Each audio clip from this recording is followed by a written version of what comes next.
Assalamualaikum warahmatullahi wabarakatuh. Kembali di Ruang Podcast bersama saya Zada Salsa sebagai host di podcast kali ini. Luar biasa sekali, alhamdulillah kita bertemu kembali untuk pastinya membahas isu-isu dan tema yang akan kita bahas kali ini. Bagaimana strategi polisi dalam menghadapi narkoba. Aduh, cukup intimate ya narkoba begitu. Narasumber yang luar biasa kita hadirkan kali ini yakni Bapak Kasatres Narkoba Polres Sampang, Bapak Ibtu Heri Indratullah Maulida SM. Selamat siang Bapak. Selamat siang Mbak. Oke, Masya Allah. Perjalanan menuju Ruang Podcast aman? Alhamdulillah lancar. Lancar ya, di Patwal atau gimana? Enggak ya, sendiri aja ya, oke. Enggak ya, sendiri aja ya, karena memang semangat baru, menyala baru. Kebetulan di hari ini dalam merayakan Hari Bayangkara ke-79 dan Hari Narkoba, begitu ya Pak ya, anti narkoba lebih tepatnya. Momen kiprah bagaimana momentum ini bisa kita jadikan suatu tema, kita angkat kembali isu-isu dan bagaimana mengedukasi masyarakat khususnya di Kabupaten Sampang menghadapi strategi dan harapan dari Bapak Kasatres Narkoba Sampang seperti itu. Luar biasa sekali dilantiknya sebagai Kasatres Narkoba pada tahun berapa Pak? Saya ditugas di Sampang sebenarnya sudah 1 tahun ya. Sudah 1 tahun, oke. Sebelumnya saya Kapolsek Torjun. Oke, di Torjun. Ya, Kapolsek Torjun, terus kemudian pada bulan Mei 2024 ya. Kapolsek Torjun, kemudian 2 bulan November kami langsung diangkat menjadi Kasat Narkoba di Polres. Oh, Masya Allah, oke. Berarti 1 tahun berjalan begitu nih Pak? Betul sekali. 1 tahun berjalan. Lebih 7 bulan ya, 7 bulan seperti itu. Oke, sebelumnya di Torjun, alhamdulillah sekarang dinobatkan begitu ya, dan dipercayai, diamanahi menjadi Kasatres Narkoba Polres Sampang. Bapak Heri Indratullah, ini akrabnya disapa siapa nih? Indra. Oh, Bapak Indra, luar biasa. Kalau memang Bapak Indra sekarang akan membawakan ngobrol santai saja ya teman-teman sekalian, bahwasannya memang kalau kita boleh Pak ya membahas terlebih dahulu Hari Bayangkara. Apa sih Pak gambaran momentum Hari Bayangkara untuk seorang Bapak Indra? Wah, luar biasa ya. Jadi Hari Bayangkara itu merupakan hari kepolisian yang sangat sakral ya pastinya. Namanya HUT, hari ulang tahun. Pasti semua orang pasti pengen ulang tahun. Iya. Kan begitu ya, ulang tahun. Iya. Karena kalau udah bicara ulang tahun pastinya ingin kedepannya lebih baik, sehat selalu, sukses, bahagia. Nah itulah harapan kami juga begitu. Di Polri, terutama di Sat Narkoba ini, harapan kami juga begitu. Keinginan kami juga ingin lebih baik dalam manajemen kami. Kemudian pengungkapan kami juga di narkoba dengan maksud dan tujuan untuk berikan edukatif kepada masyarakat khususnya Sampang ya. Untuk tidak terlibat, tidak menggunakan, itu harapan kami di situ. Sekali. Dari Hari Bayangkara itu. Ya. Satu harapan teman-teman sekalian sama seperti kita semuanya. Jadi bagaimana harapan lebih baik di HUT ini, hari ulang tahun Bayangkara sendiri ke-79. Transisi kita pada tema kali ini strategi polisi lebih tepatnya begitu ya. Dan kita sudah menghadirkan Kasatres Narkoba Polres Sampang untuk menghadapi ini dia Hari Anti Narkoba. Hari Anti Narkoba. Diperingati setiap 1 tahun sekali. Betul. Ya. Ada nggak sih event-event di Sampang sendiri untuk anti narkoba sendiri Pak? Ya, Hari Anti Narkoba itu HANI ya, itu sudah internasional pastinya. Jadi semua seluruh internasional seluruh dunia memperingati hari itu pada tanggal 26 Juni 2025 kemarin. Itu jadi sudah, kalau memang dari secara historisnya itu ada kesepakatan di kalau nggak salah itu di Swiss ya pada waktu itu. Itu ada sebuah kesepakatan negara-negara bahwa kita sepakat bahwa untuk memberantas narkoba, karena memang ada kejadian yang betul luar biasa, adanya kokain maupun zaman dahulu adanya puto yang luar biasa masuk, akhirnya menyebabkan masyarakat di dunia ini ketergantungan, dan yang lebih miris lagi kematian itu yang sudah menumpuk di dalam masyarakat.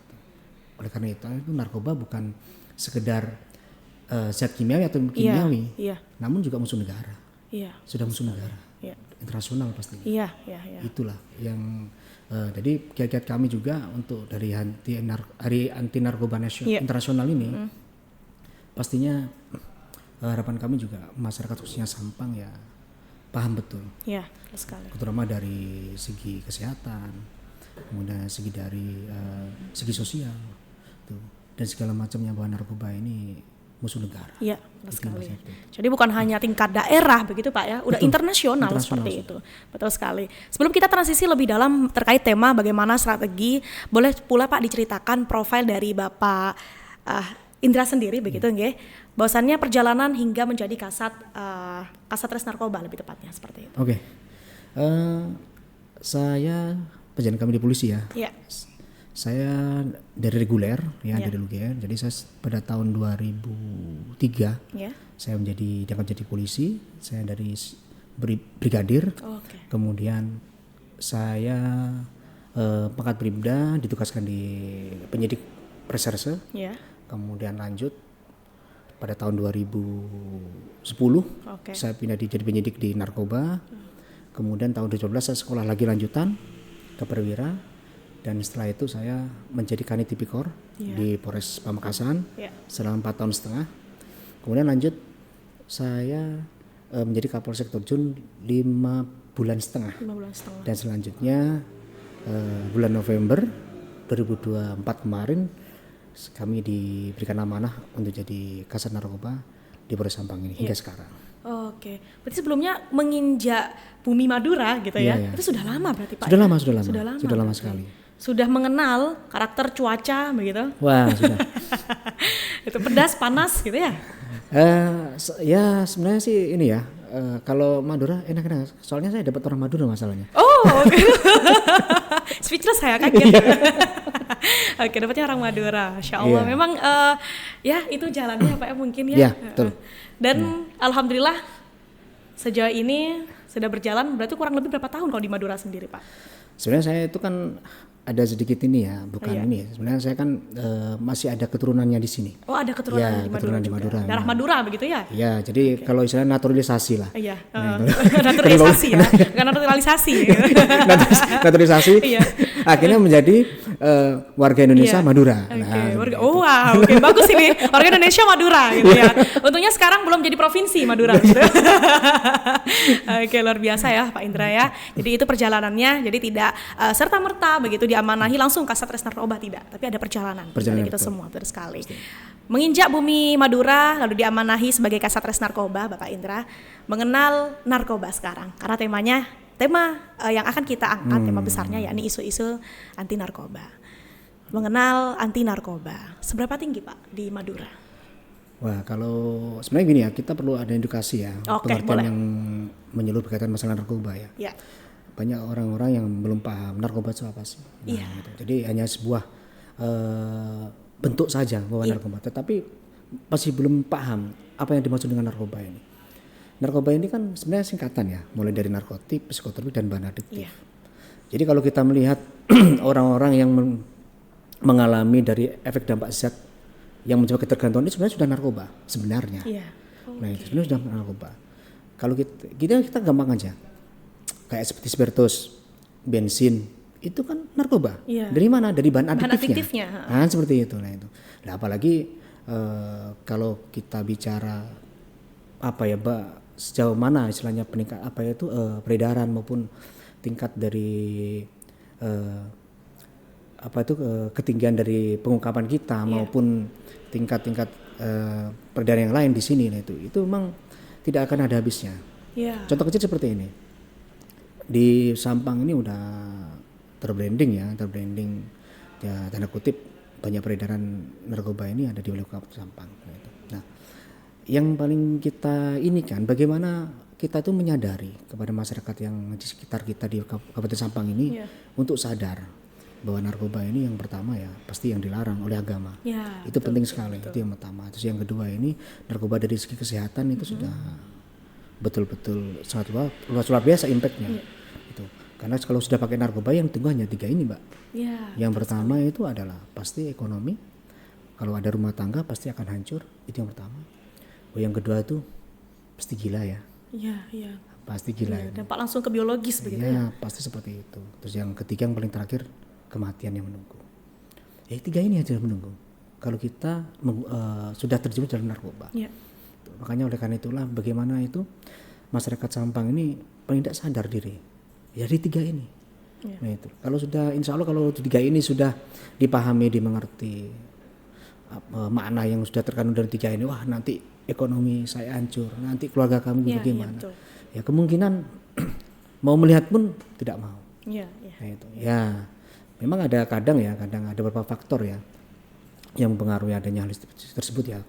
Ya kemungkinan dari faktor individu terutama dari mental pribadinya sendiri, terus ingin ikut mode, ngetren dan segala ingin diakui oleh teman-temannya. Nah seperti itu. Ini yang menjadi faktor-faktor yang harus perlu diberikan ini ya, edukatif kepada sejak dini, terutama dari anak-anak sejak dini seperti itu.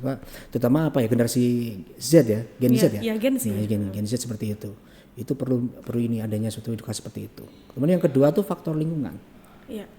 Nah, di faktor lingkungan ini pasti ya kalau sudah banyaknya peredaran di suatu tempat atau di lokusnya di sana itu, mau tidak mau ya kita mau menghindar pun tidak bisa. Apalagi sudah domisili di situ. Nah, itu sangat susah sekali untuk menghindar.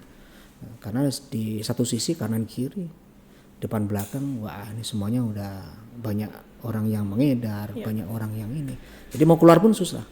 Dan di situnya mau tidak mau orang yang sudah di dalam yang ingin baik lah itu ya pastinya akan kemungkinan besar ikut juga kalau kita tidak lepas dari situ. Itu yang kedua. Yang paling terakhir yaitu faktor pendukung lain ya. Banyak sekali itu, terutama dari pihak keluarga. Jadi pihak keluarga sangat penting ya, itu kan keluarga ini merupakan bagian dari edukatif yang paling dekat. Iya betul sekali. Yaitu edukatif yang paling dekat betul. Yang mana kalau istilahnya tanpa keluarga yang mendukung, mengkater atau yang memberikan suatu bentuk peringatan secara batiniah pasti akan terikut. Karena banyak kejadian ya anak-anak muda atau anak-anak sudah masih dini itu dia terjerumus ke narkoba karena dari keluarga sendiri.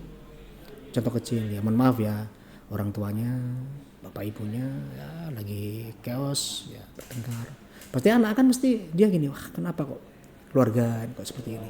Nah, dengan adanya hal seperti itu kan anak ini kan juga butuh win solution. Iya, betul. Ya, untuk berpikir bagaimana caranya saya itu lepas dari itu. Akhirnya depresi kan. Nah, depresi timbul, dia lari, tidak ada tempat curhat. Nah, dari narkoba ini kayaknya bisa ini.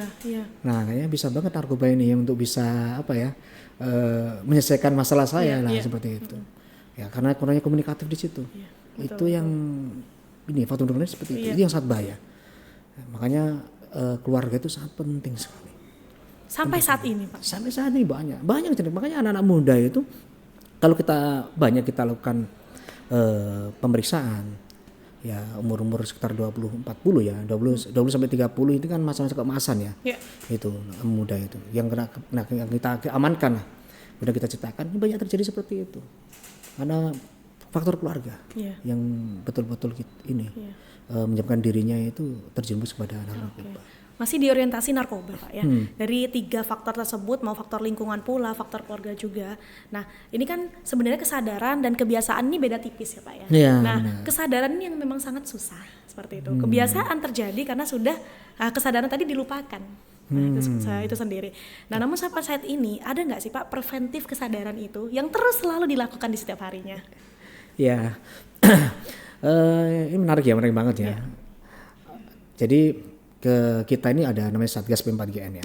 Nah, P4GN itu kita kerjasama dengan BNK, Pamekasan, kemudian ada Satgasnya di BNK ini sangat senang sekali karena juga membantu dari Sat Narkoba sendiri dalam upaya preventif pencegahannya.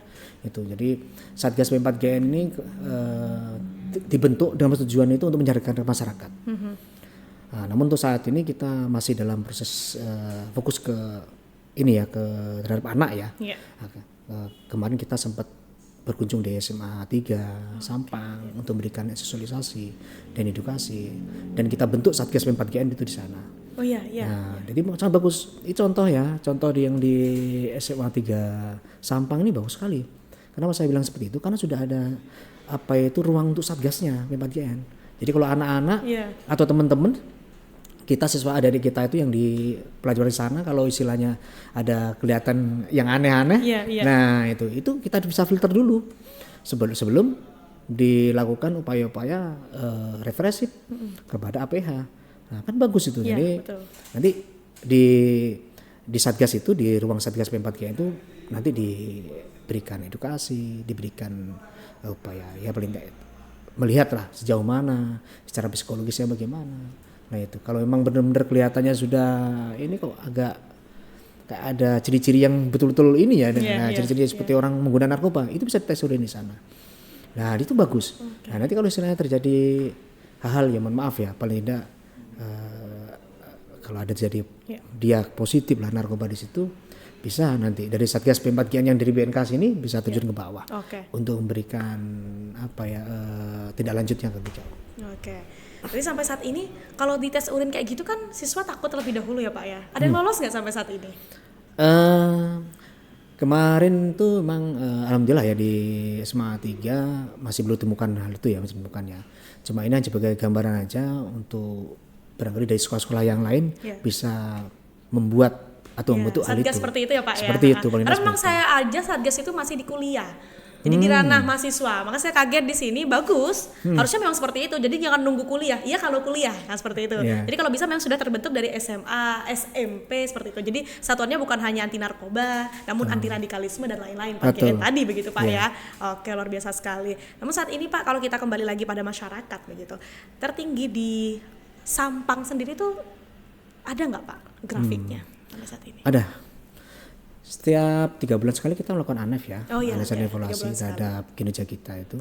Pasti kita akan memetakan mana-mana saja yang istilah yang banyak peredaran yang kita ungkap, kemudian yang bagus kita ungkap itu. Ya untuk sementara ini memang banyak dominasi daerah utara yang kita untuk ungkapkan seperti itu. Jadi kemungkinan kita dengan adanya banyak yang kita ungkapkan di sana, kita juga komunikasi kepada Satgas, koordinasi. Perlu adanya kita itu untuk tujuan ke utara memberikan edukasi secara preventif seperti Mbak bilang seperti itu. Betul. Nah ini kita masih upayakan untuk bukan perencanaan ya, untuk explain it berkaitan dengan kegiatan-kegiatan apa yang bisa nanti masuk tujuannya itu kepada anak-anak muda. Tapi memang kita sudah sampaikan ya, ada beberapa program tertentu. Kemarin kita kerjasama dengan rekan-rekan di TNI, TMMD itu di daerah Camplong itu sudah bentuk Satgas. Itu di Camplong sana itu ada Satgas ya, Satgas pemberantasan narkoba di sana itu bagus sekali. Itu di TMMD di sana itu sangat menarik, banyak yang bertanya ini segala macam. Dengan maksud tujuan apa? Manakala istilahnya ada orang-orang yang di luar dari situ yang nggak kenal segala macam, itu bisa melakukan mitigasi lah. Seperti biar ini dari mana desa itu desa Camplong, saya lupa desanya mana, itu bagus sekali itu. Oke, berarti pembentukan Satgas ini kan memang inisiatif sendiri atau memang dari aturan Pak sebenarnya? Ini betul ya, menarik ya. Itu di Undang-Undang Nomor 35 Tahun 2009 memang diatur sudah adanya P4GN itu. Iya. Jadi di Undang-Undang Narkotika itu sudah diatur itu, memang jelas sekali peran serta masyarakat itu, yaitu mencegah, memberikan informasi. Nah seperti itu semacamnya itu, melakukan upaya penindakan. Jadi masyarakat itu boleh banget kalau dia adanya suatu informasi, kemudian memberikan informasi kepada kita, itu sangat diperlukan sekali. Loh bagaimana Pak kalau banyak sekali Pak takut terancam Pak, takut gini. Ya kan sekarang ada media ya banyak ya, seperti handphone dan segala macam. Dan kita tidak mungkin akan memberi informasi pada saat pelaku ini tangkap, dapat mana Pak informasinya sampai ya kan tidak mungkin kan. Betul. Gitu. Karena itu kan whistleblower ya, itu harus kita lindungi. Karena memang perlindungan saksi dalam narkoba itu sangat diutamakan. Iya, betul sekali. Very important ya Pak ya. Jadi sangat penting sekali sebenarnya, jangan menunggu untuk nggak ada dari polisi katakanlah Polri ataupun termasuk dari Kasatres Narkoba begitu ya. Satres Narkoba sendiri itu harus ke daerah kami untuk membentuk itu, enggak. Jadi sebenarnya inisiatif itu terbentuk begitu ya. Berarti memang sangat pedulinya dengan masyarakat dan sekitar gitu Pak ya. Karena memang mengedukasi saja, edukasi dasar saja tentang narkoba berarti kan sudah memberikan stimulasi buat kita, stimulus buat kita. Ya sudah, ini loh preventifnya yang paling dasar itu. Tapi kalau sudah di awal kita nggak ikut punya keluarga begitu ya, biasa seperti itu Pak, nggak juga kenal, ya terserah mau seperti apa. Nah itu yang memang mungkin perlu dikurangi, tapi memang kita susah memberikan main seperti itu kepada masyarakat. Nah sejauh ini Pak kita transisi pada Gen Z nih, yang mana banyak sekali ikut tren FOMO-FOMOan kalau kata sekarang ya Pak ya, seperti itu. Media sosial yang sangat canggih, kalau kita nggak ikut tren kita nggak viral, kita nggak tervalidasi buat tren seperti itu. Nah gimana tanggapan dari Bapak sendiri untuk Gen Z? Wah ini kalau bicara tentang Gen Z ini pastinya fokusnya kita ke sana emang ya. Jadi narkoba ini udah proxy war ya, masuk dalam proxy war. Proxy war itu termasuk dari selain teroris juga narkoba juga, karena musuh negara. Nah itu. Kenapa kok istilah sasaran itu lebih efektif kepada generasi Gen Z ini, ya kan? Tujuannya apa? Nah itu. Karena memang ini adalah generasi kita untuk ke depan. Betul. Nah, itu. Kalau lihat dari sejarah zaman dahulu kala, kenapa kok negara seperti Hong Kong itu direbut sama Inggris, terus negara-negara Cina yang lain, istilahnya pepecahan Cina yang lain, kenapa kok direbut sama Inggris juga? Itu Inggris itu bukan menjajah saja di sana, tetapi dia itu barter dalam proses perdagangan. Nah itu, kalau Inggris istilahnya capek-capek dia perang membawa senjata, bom dan segala macam, sangat berat sekali. Tapi dia pinter. Dia barter gak usah pusing-pusing. Kalau contoh negara Hong Kong dulu kan percinaan. Nah masuk dalam percinaan. Negara Hong Kong itu ada produksi ginseng terbesar pada waktu itu. Dan sangat dibutuhkan kepada orang-orang luar yang notabene daerah-daerah yang dingin atau iklim-iklim yang membutuhkan hangat pada tubuhnya. Ini potensi nih. Kata orang Inggris, ini wilayah potensi. Ini mau tarbut nih negara ini. Karena ginsengnya ini yang sangat bagus. Nah, akhirnya dia masuk di sana, tawar-menawar. Itu Pak, Tuan Raja, bagaimana kalau kita bertukar? Butuh apa? Perdagangan. Apa? Saya punya tumbuhan waktu itu. Nah, tumbuhan, sama juga punya tumbuhan juga. Nah, tumbuhan kami ini, yang kata Inggris, bisa juga sama meningkatkan daya tubuh juga. Katanya stimulan lah, gitu, memberikan stimulan kita untuk menjadi ini dan segala macam. Katanya si Cina, yang si Hong Kong, boleh. Nah, kenapa kok istilahnya mau seperti itu? Saya ingin riset, studi banding. Katanya sih seperti itu ya. Seperti itu. Itu, ini studi banding. Boleh. Nah, bagaimana kehangatannya, bagaimana juga punya saya. Nah, itu, betul lah antara opium sama.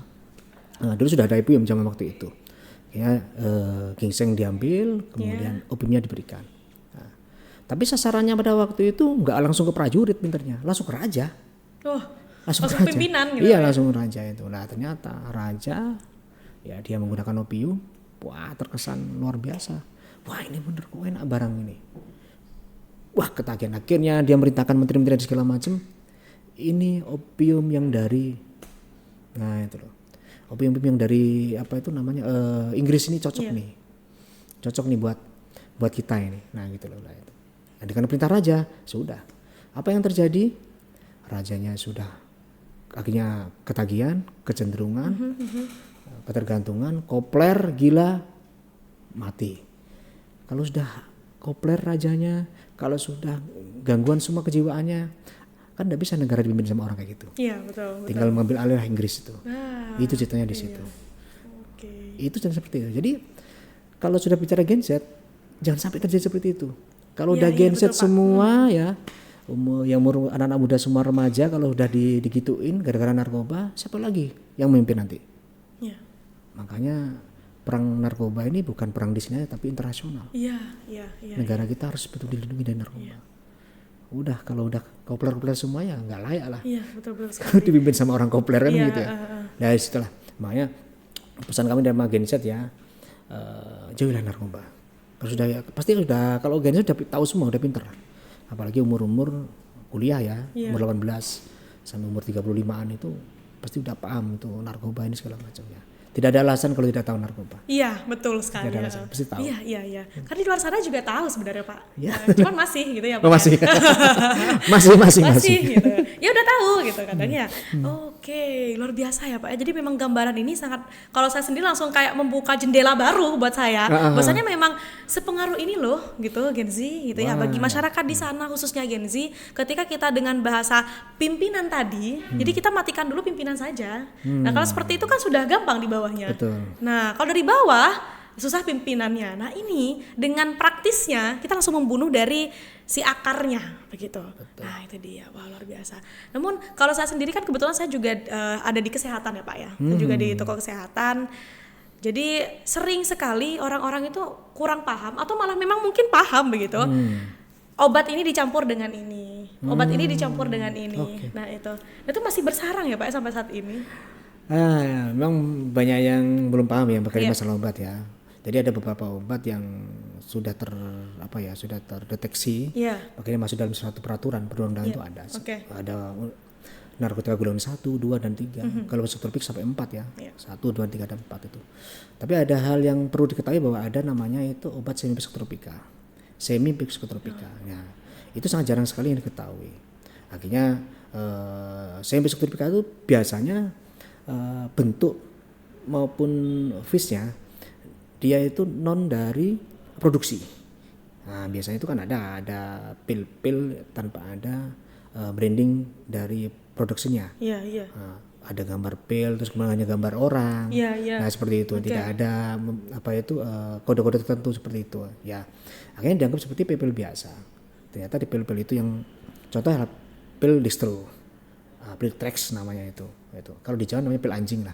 Nah, itu kan kalau lihat dari ini kan home industry semua. Dia bikinan itu bukan diproduksi yang farmakope yang sudah diresmi lah gitu. Itu banyak yang menyalahgunakan di situ.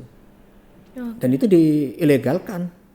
Bukan legal, diilegalkan. Nah, jadi ada orang tertentu, oknum tertentu yang istilahnya katakanlah bisa ilmu kefarmasian ya, itu membuat seperti itu akhirnya diedarkan. Nah, akhirnya ya banyak sekali anak-anak muda kita dengan menggunakan pil itu dengan harga yang murah. Nah itu bisa buat ya fly, buat bisa seperti itu, menyalahgunakan ke sana. Banyak kita kemarin sempat ungkap juga pil-pil yang seperti itu.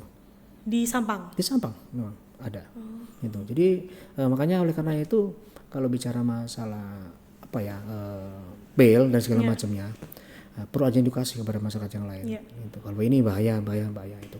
Kalau pil yang sudah bentuk secara visual sudah jelas kan itu jelas ya. Ini ada obat daftar golongan bebas terbatas, ya atau semi psikotropik sama obat keras kan itu daftar J itu kemudian sudah jelas dari logo-logonya maupun ini kode-kodenya kan seperti itu. Tapi yang bagaimana kalau yang telanjang seperti itu kan begitu? Nah itulah. Yang dijual belikan yang nggak ada brandingnya. Jadi kita nggak tahu pokoknya warnanya katakanlah putih seperti itu. Betul. Jadi akhirnya wah ini pil biasa lah. Tapi kok enak. Nah, harganya murah lagi. Tagihan lagi gitu kan? Tagihan lagi. Makanya iya betul. Itu. Dari situlah. Ya narkoba seperti itu. Kalau maknanya ya ketagihan di sana. Nah, jadi kalau narkoba sebenarnya sudah jelas zat kimiawi atau non-kimiawi yang menyebabkan suatu ketergantungan. Ketergantungan bahasanya. Ya mesti nagih. Nagih, kita beli lagi. Oh murah ini, kita main lagi seperti itu. Iya, karena kebetulan saya memang kuliah di kefarmasian begitu Pak. Jadi paham narkotika seperti apa, psikotropika, prekursor, obat-obatan tertentu begitu. Namun kalau saya sedikit speechless juga Pak ya ketika Dejavunya berpikir seperti ini. Apakah nantinya kita yang sudah tahu ilmunya, oknum-oknum yang sudah tahu ilmunya, malah share ke teman-teman ya sejawatnya dan lainnya atau masyarakat bahwasannya ini loh yang kita cari obat yang seperti ini itu pernah nggak Pak ditemui? Jadi oknum memang yang memasarkan itu. Untuk di Sampang masih belum ya, belum terdeteksi ya masalah seperti ya, terdeteksi ya. Tapi memang kalau udah bicara masalah kesehatan, itu atau istilahnya kefarmasian atau ahli-ahli yang memiliki kewenangan untuk mengeluarkan obat dan segala macamnya ya, itu memang ada sebuah koneksitas tersendiri. Nah itu contoh kecil, kalau memang apotek ya, mohon maaf ya, ada toko besar farmasi, TBF lah seperti itu, kemudian mengeluarkan obat tanpa ada resep dokter. Contoh harus dokter, anggap kecolongan lah itu.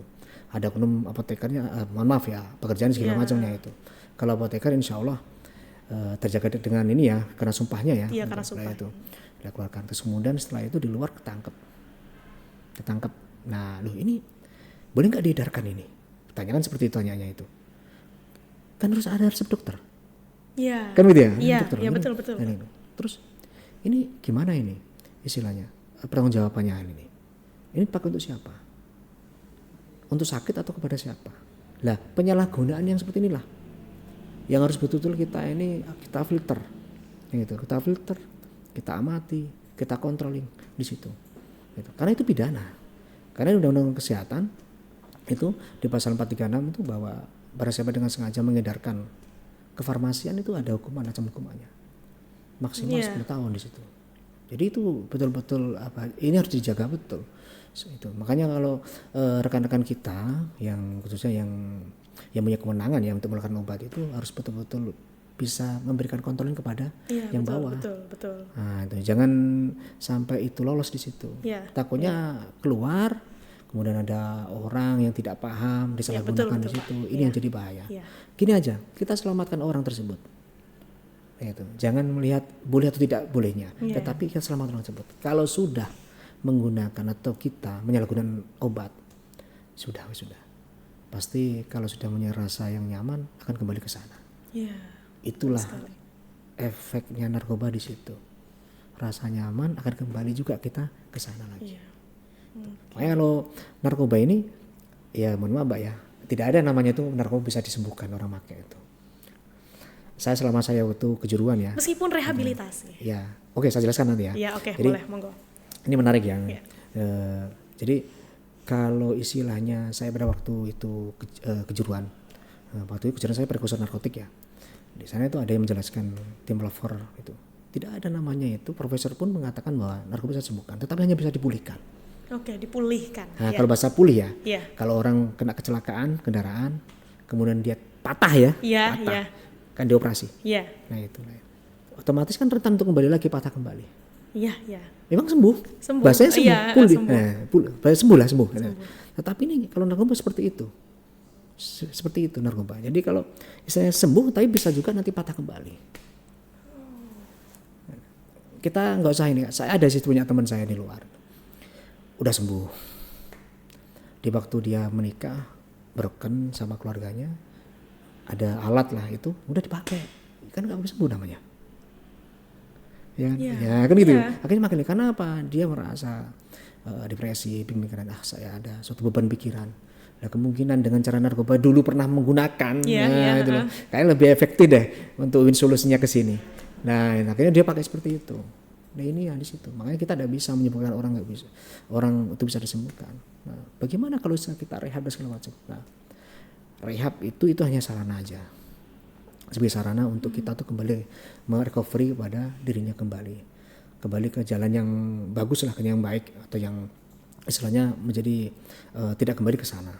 Tetapi kalau tidak ada bangkit pada dirinya sendiri, pada waktu tim rehab ya, itu melakukan sudah segala macam cara untuk kembali lagi untuk menjadi yang normal. Betul. Itu merecovery lagi. Tetapi dirinya sendiri tidak punya keinginan atau tidak punya greget untuk menghindar atau menjauh dari narkoba, ya percuma. Ya, seperti itu. Tapi ada yang berhasil, ada yang jijik dan memang ada. Tapi ada yang berhasil sampai 100%, Pak? Saya nggak bisa bilang seperti itu ya, nggak bisa bilang seperti itu. Jadi tergantung pada pribadinya diri sendiri. Intinya itu dirinya sendirilah yang bisa. Iya, betul. Orang lain hanya bisa mendukung, memfasilitasi. Betul, hanya sebagai sarana aja untuk bisa membantu dia untuk kembali lagi, merecover lagi seperti itu. Itu ya Pak ya, sebahaya itu loh gitu kan. Wah, sudah ada sampai sejelas itu gitu kan Pak, bahaya banget. Nah, sampai sembuh pun ya pulih dan bisa kembali lagi. Itu dia, sebahaya itu memang. Itu narkoba seperti itu. Sifatnya ini. Iya. Dengan mudahnya kadang orang bermainnya Pak, ketika kita sudah candu, begitu kecanduan, kita ada rehabilitasi, ada dinas sosial. Setelahnya rehabilitasi udah nih bisa sembuh. Nah, mungkin orang bisa berpikir seperti itu. Ya, anggapannya seperti itu ya. Jadi tapi intinya satu ya, seperti yang saya sampaikan tadi, bagaimana dirinya sendiri untuk sadar banget. Iya, benar-benar sekali. Itu kalau sadar banget dalam artian itu saya sadar lah kalau istilahnya narkoba ini bahaya buat saya. Iya. Itu di situ. Jadi ada terpatrinya di sana. Iya, benar sekali. Wah, ini luar biasa ya teman-teman sekalian. Daging semua ini isinya. Kalau dari tadi sampai benar-benar yang bengong, ini seperti ini. Itu benar-benar yang ilmu baru edukasi baru buat kita Dan memang hal baik buat kita nantinya ke depan bagaimana bisa berpikir lebih panjang lagi untuk melakukan sesuatu atau bertindak hal lainnya. Nah, sekarang lebih ke intimate, Pak. Nah, bagaimana intimate dari Satres Narkoba, strategi di Kabupaten Sampang yang sudah dilakukan dan hendak ingin dilakukan? Ya, kita ada KPI tertentu KPI tertentu di Narkoba ini. Yang pertama pasti kita ke internal dulu. Boleh. Otomatis manajemen kita yang di Polres Sampang khususnya Narkoba ini kita perbaiki secara proporsional itu. Dan kemarin kita sudah melakukan tes urin juga. Jadi sebelum kita ini melakukan suatu proses penindakan, terhadap ini kita perbaiki dulu dalamnya dulu. Alhamdulillah kita sudah lakukan tes urin kepada teman-teman. Alhamdulillah kita zero ya. Terus kemudian juga kita meningkatkan kualitas kita, kualitas dalam pengungkapan, dan ditunjukkan juga pada kemarin itu bulan April kemarin kita mendapatkan hampir 1 kilo ya. Dan sekarang sudah hampir 1,5 kilo yang kita ungkap, barang buktinya kualitasnya alhamdulillah. Nah itu kita akan terpacu kembali bagaimana membuat solusinya di sini, karena ini kan instrumental input ya. Satu permasalahan di situ. Kok Sampang banyak pengungkapan, nah seperti itu. Nah, tinggal tim-tim preventif atau tim-tim pencegahan yang perlu kita jalankan di sana. Bagaimana masyarakat yang di Sampang ini ya menghindar, terus kemudian bagaimana sadar lah bahaya narkoba dan segala macamnya. Itu sangat penting sekali. Nah, itu. Kalau ancamannya pasti sudah jelas. Wah, narkoba ini kalau udah kena, ancaman hukumannya sekian tahun. Banyak tahu semua sudah. Hanya untuk menyadarkan nih loh masalah ini. Menyadarkan ya Pak ya sampai saat ini. Karena keberhasilan kita ini bukan karena ungkap kasusnya banyak. Banyak orang tuh menyampaikan, wah ini dapat sekilo, sekian kintal, sekian ton itu. Itu merupakan bukan suatu keberhasilan tetapi bagaimana keberhasilan kita ini. Masyarakat itu sadar.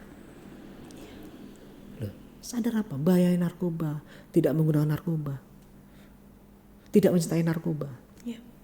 Itu menjauhi narkoba itu sangat penting itu. Inilah tujuannya Polri di situ, saat narkoba di situ, khususnya narkoba ini. Bagaimana masyarakat sadar di situ. Ini keberhasilan polisi. Nah ini kan harkam tipmas ya polisi ya. Nah penegakan hukum itu paling terakhir. Betul. Nah kalau sudah pemeliharaan keamanan ketertiban masyarakat, mengayomi masyarakat, melindungi masyarakat, ini lebih utama. Nah, makanya itu keberhasilan polisi ya di situ. Melindungi, mengayomi, melayani masyarakat, harkam tipmas. Nah itu penegakan hukum paling terakhir. Jadi bukan masalah ungkapan yang besar, tetapi ini loh poinnya kita itu. Bagaimana bisa mengayomi masyarakat dan masyarakat tidak mau sama narkoba. Ini yang sangat penting. Itu lebih utama di situ. Harus sadar gitu aja. Ayo sadar. Jangan harus aja tapi ayo sadar ya. Dilakukan itu. Namun yang menitik beratkan Pak, berjalan 7 bulan ya kurang lebih tadinya ke Satres Narkoba yang menjadi titik berat ancaman lalu hal-hal yang mungkin menjadi hal yang kurang mudah untuk Bapak menjalani sejauh ini, ada nggak sih Pak? Ya ini pasti perlunya peran besar masyarakat ya, sama stakeholder yang ada ini. Jadi kalau istilahnya kalau selama kita bersatu mulai dari pemerintah kita, terutama kita juga dan stakeholder yang lain, insya Allah apa yang kita harapkan khususnya untuk peredaran narkoba biar tidak bisa dihilangkan paling tidak untuk minimalisir ya. Di Kabupaten Sampang ini ya harus kita betul-betul greget, ada egernya di situ. Karena kalau kita saja Mbak yang masih belum cukup. Ya betul sekali. Kalau tanpa ada peran serta masyarakat, pemerintah yang lain. Harapan itu paling tidak dengan culture-nya orang Sampang seperti ini, dengan adanya branding masyarakat Sampang, wilayah Sampang ya, yang notabene banyak sekali peredaran dan segala macamnya seperti itu. Ini perlu ada peran-peran serta masyarakat yang lain maupun pemerintah. Jadi hanya bukan slogan saja. Tetapi ya harus bukti yang nyata. benar sekali. Itu yang penting ya. gitu. Tidak bisa dilimpahkan sepenuhnya begitu Pak ya pada Res Narkoba, Polri begitu. Sehingga nantinya jangan sampai ya sudah mau bagaimana menurunnya angka anti narkoba, kita pasrahkan saja, tidak seperti itu. Jadi peran serta masyarakat iya pasti ya Pak ya, OPD pemerintahan itu juga. Dari semua peran lah intinya Pak ya yang harus mendukung.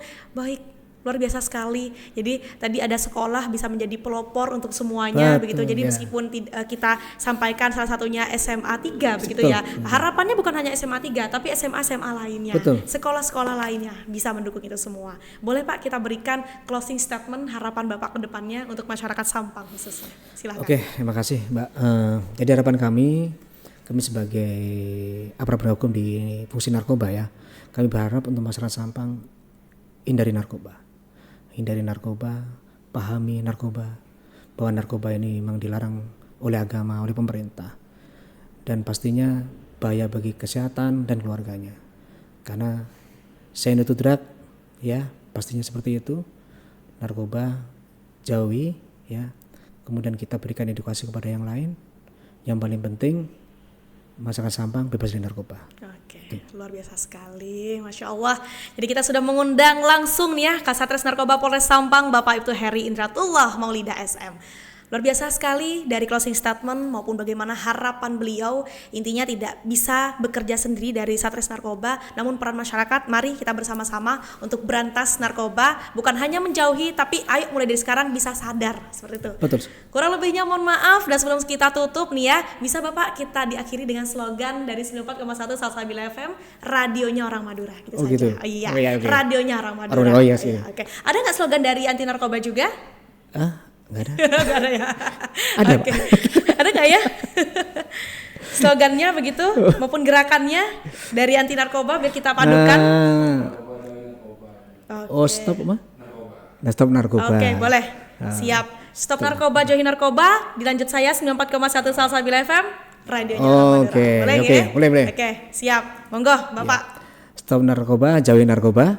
94,1 Salsabila FM, radionya orang Madura. Luar biasa, terima kasih. Saya Zada sebagai host Ruang Podcast kali ini. Terima kasih Bapak Ibtu Heri Indratullah Maulida SM selaku Kasatgas Narkoba Polres Sampang. Wassalamualaikum warahmatullahi wabarakatuh. Waalaikumsalam warahmatullahi wabarakatuh.